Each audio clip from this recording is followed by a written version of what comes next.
Thank you for joining us on Salt and Pepper Unleashed. This ain't your grandma's nursing home. Today's episode is titled Returning Home in the Workplace, and we're joined by someone whose journey has come full circle. Our Director of Residential Services, Jenny Query, known lovingly as JQ, first built part of her career here at Greenwood Village South before pursuing opportunities elsewhere.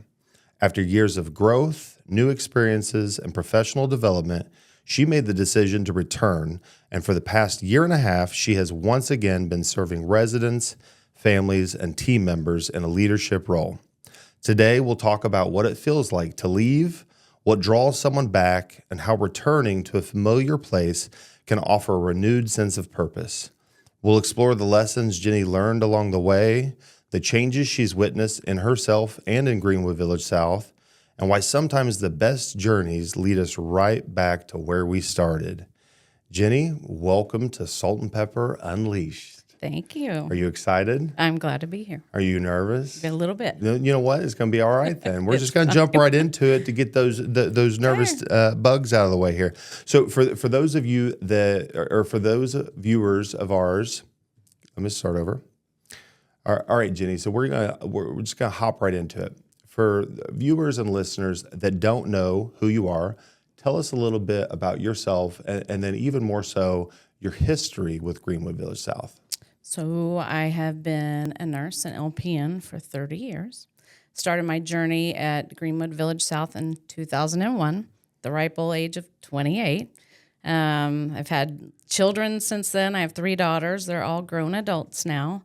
And then I left Greenwood Village in 2007 after working here for 6 years. So while I was here working, I was the Sycamore unit manager, wound care nurse, Alzheimer's director.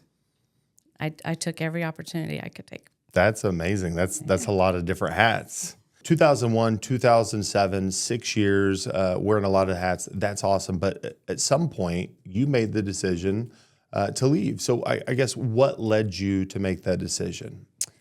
So I like to think I have a good reputation, but I was being courted by a new build assisted living in the area. And after a lot of thought, I decided to grow and take a director of nursing role there.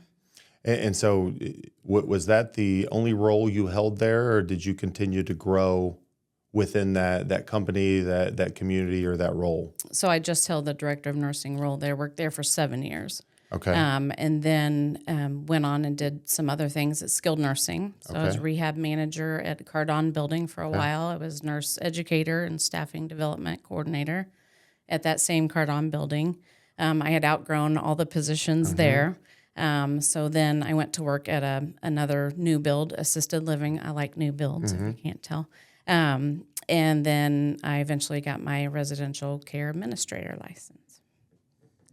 So I guess in that transition from Greenwood Village South, because I guess GVS was your first role professionally as a nurse. Is that correct? Yep. So as you left, seeking to grow and develop, which I don't think anyone can fault anyone for, what emotions did you feel as you were going through that transition from this is the only thing I've known as a nurse to this new opportunities to grow? I'm sure there was some mixed emotions in there. What did that look like for you? It was scary, right? Because GVS was my home, and all my family was here, my work family. So I was scared, but I was excited because I was ready to do things. Like I knew there was something out there for me. So grief, I experienced a lot of grief for a long time. So graciously, they let me still play softball and volleyball for Greenwood Village South for about 6 years after. We just didn't tell the other teams, did we? No, we didn't. Yeah. No, it was good. Yeah. Well, and it's a testament to just kind of who you are in terms of the relational approach and how important that is when we are providing care or leading team members that are providing care, that when you have those relationships, people know the intention behind the decisions being made. And I think that it impacts how well people follow and how well residents and family members, how comfortable and kind of confident they are in your leadership. So I guess when we talk about the roles that you held away from Greenwood Village South, Tell me about some of the experiences that you had that really shaped you as the leader that you are today. So I think the biggest leadership lesson that I learned that I excel at people-centered leadership. So my last position, loved my position, owned by Life Care Services, owned and operated. They decided to sell us. And a new company came in. I welcomed them with open arms and things, but then I realized that our people, the people that we cared for, the people that worked for us, weren't people anymore. They were numbers and they were outcomes. And I feel like you can still be people-centered and still hit the numbers and still get the outcomes. So then I started, I knew that I wasn't going to be happy there long term. So I knew that if I couldn't work there, I wanted to work at Greenwood Village South. My heart's always been here. So I emailed you every week for 6 months, and you finally answered. That's not how I recall That's how I recall process it. went. Every part of it. Well, yeah. we'll get there. Yeah. But so that's a great kind of leadership lesson. One, don't assume the negative. Stick it out. Put your effort in, which is what you did. Which kudos to you, because a lot of people they see that coming and they leave before a transition happens. They don't even give it a chance. And so, kudos to you for sticking it out, not just for the residents and families, but your team that you led there. But unfortunately, it is difficult when you are enabled and empowered to make the right decisions for the right reasons, and then it sometimes feels like in those types of transitions, maybe that intention is shifting. That's tough. But I think, again, the testament is the integrity of your leadership of, I'm going to do what I know is going to be hard, and then when I realize that it's not right, then I'm going to make another hard decision to leave. And so I think that's impressive. Tell me about the roles that you held in between that one and your first starting at Greenwood Village South, and some of the kind of leadership lessons that you learned along the way, and those various hats that you wore. Yeah. So at Cardon, I did nursing education. So I realized through that, so I oriented all of the new nurses coming in, and I spent a week with these nurses. I was CPR certified as a teacher, so I taught them all CPR. I taught the TB certification classes. I made sure they knew how to use our electronic system and use it well. We talked about terminology. We talked about all the things.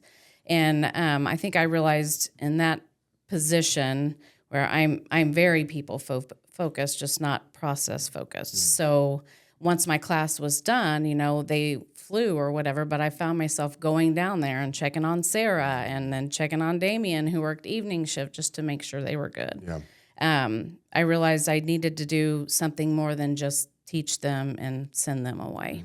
So that I was wound care certified through the hospital, so I did a lot of wound care stuff. Love that. So just I think I love leading people with just being honest and building trust through connection. So let's get back to that conversation about the weekly emails for 6 months that I don't have in my inbox. Yeah, but so tell me, what did that process look like in terms of what drew you back to Greenwood Village South? And then I'll add some clarity to our viewers based off what you said. So I used to go to LCS conferences. Many of those you were present. And then I think Michael Berg introduced me to you a couple times or whatever, and you had Bob Ross socks on once. And that was like, I have to work for Greenwood Village. That's kidding. Fair. That's fair. It was a nice touch. But anyway, I just saw your integrity and your passion for what you do. I know Greenwood Village just, they take care of people. So when I worked at the previous assisted living and we had people go to the hospital, their families trusted me. So they would call me or they would text me like, Jenny, mom needs to go to rehab. I said, send her nowhere but Greenwood Village South. Yeah, they have a reputation for care and hospitality. So, talking about relationships, it is funny. Sometimes you've got those conduits. And so, like you said, Michael Berg, shout out to Michael. Hopefully he listens on a regular basis. I had the opportunity to go through some leadership training with him and really got close to him and really respected his leadership style and his approach, which is obviously full of integrity, full of positivity. I don't feel like anything can get him down. And when you have a relationship with someone like that, and then they refer you to someone so strongly, so emphatically, meaning he's like, you've got to get Jenny, you've got to get Jenny, you've got to get Jenny. And so I think it was longer than 6 months. I think it was probably closer to a year of kind of the back and forth, but there were a few conversations, a few lunches, and it's like, you were doing the right thing by saying, I don't want to make any assumptions with the transition that you knew was happening, but you wanted to know what it would look like if it didn't work out. And so, I think everything happens for a reason, and you went through the process that you did, but you're back home. Wow. And we welcomed you with open arms, and it feels like you didn't skip a beat in the 20 plus years of being gone. Every month I always get a kick. I love your updates at town hall. And the reason I love them is because you come up there like it's your living room. Like, this is your family. You're like, what's up, folks? How we doing today? Like, you're cutting up on I love that level of comfort and confidence. And the residents, they receive that and react to that so positively. So I don't think I've ever told you that, but every single month, I'm like, here comes JQ. Great. Just bopping on up, owning the show. So, funny. I guess, so we talk about kind of the transition from GVS, the transition from your previous employment back to GVS, but then you had several roles in between there. I guess what the question I have, what after being away, what did you find that you appreciated so much about GVS, or what maybe surprised you? Because again, that's all you knew, and then you go somewhere else and have a different home, a different work family. But what was like, wow, I didn't realize I had that, or didn't realize that was that important to me, but it really is. Mm-hmm. I think the biggest thing that has stuck with me all of these years, 25 years, is that I took the culture that I got from GVS working here when I was 28 years old, right? Everybody's helpful, but the biggest thing for me was that everybody has a sense of belonging here. People who live here, people who work here. And I took that, I believe in that so strongly. I took that with me to every building that I worked at, and I was able to change culture in some buildings or develop culture in a new building. And it's just part of my blood, right? I was just born to be here. Which I think is amazing because, again, could be perceived as such a cliche saying, but home is where the heart is. Same thing for your work home, right? Work home is where, and it's what you make it. And so that culture isn't necessarily restricted to a geographical location. Right. It's to the person, it's to the people that make up that team. And so I appreciate that. I'm curious though, I'm sure that after being away for 20 plus years, you came back and there were some things that you're like, oh, back home that feels the same or similar. But I'm sure there were things that felt different. So, from your perception, what were some of the things that were like, okay, this is exactly how I remembered it? And what were some of the things that were like, well, this is new and different, and not necessarily the physical aspect, but really the culture aspect? So innovation is huge, right? So things back in 2001 are a little bit different, right? So we're on the EMR system. Everything's electronic. We have an IT department now. That's pretty cool. The village clinic was brand new. It used to be kind of dark and a small room, but I think they do a lot of good things in the clinic. GVS Cares, that was a new program. It helps people stay independently longer. The pavilion, holy cow, under Pam's leadership. Wow, top notch. Yeah. So I'm glad I get to be a part of it. Yeah. Pretty stoked. That's awesome. So we're going to play a little fun little ad lib here. Fill in the blank. Returning to Greenwood Village South has reminded me that, Let's see, that I am free to be the same version of myself every day, whether it's a comedian or somebody that'll cry with somebody in the drop of a hat. But it reminded me that my passions for serving others started here.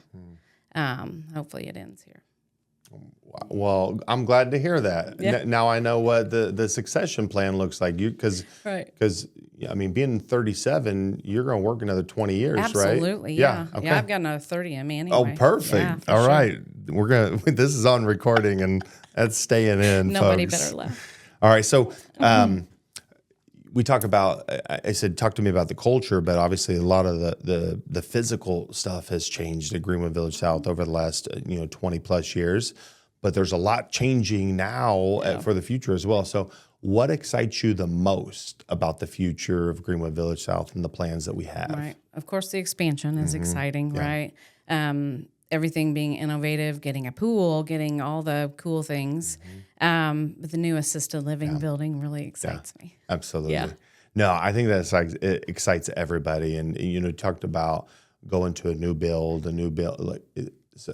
There's a lot of times where you see new assisted living specifically kind of popping up. Yeah. And it's like, we have an amazing assisted living, especially, under your leadership, but we're about to have a really amazing assisted living. And obviously, that construction hasn't started yet, but it's, in the very near future once we wrap up with the current expansion. So yeah, wildly excited for that. I think it's going to, enhance the overall feel of the community and the continuum within the community. So also excited for that. Little scenario here. If you could send a message to your younger self, right, when you were first starting your career as a nurse, based off the last, now brace yourself here, based off the last quarter century of experience. Thanks for that. Yeah, I apologize. I gave you the 37 a few minutes ago. Yeah. What advice would you give that 28-year-old JQ entering her nursing career? So I was 28 and young and full of energy and wanted to solve the world's problems and things. So I would tell myself just to slow down, make every moment count, give yourself some grace, and that you'll come home to GVS one day. You'll leave, right? But it'll always be a part of you. Obviously, I couldn't let go. I played softball and volleyball forever, and I still have friends here that work here today. Absolutely. So, yeah. No, I think that's cool that's what you would choose as part of your message to your younger self, that you're gonna be back here. Yeah. That's pretty neat. So, all right, JQ, we got our signature question, and I'm intrigued to hear what you have to say for this. Oh my. All right, you ready? I guess. If you could be remembered for one thing, what would it be? And this is personally, professionally, it could be a blend, but one thing, what would it be and why would it be that? That is a tough one. That every person I encountered, I made them feel like they mattered. Do you feel that is kind of the goal personally and professionally? Both. I would love to do a little poll of the residents, families, team members that you lead, and say on a scale of 1 to 10, how well, because I have a feeling, strong feeling, and we can do this poll. We can't. We can do okay. it. Yeah. I guarantee you're in that 90, 95th, 99th percentile easily, because I see that. I see those interactions. I spoke to earlier about just kind of town hall, and just it's like, it literally is. It feels like the living room for you and your big extended family. And I appreciate that. I know the people that you lead appreciate that. I know the residents and their family members appreciate that. So keep being you, JQ. Thank you. We need to make T-shirts to say that. Yeah. All right. Well, again, thank you so much for coming on the show. And who knows, we might be tapping you on the shoulder in the future for another one. Thanks for having me. Okay. Thank you.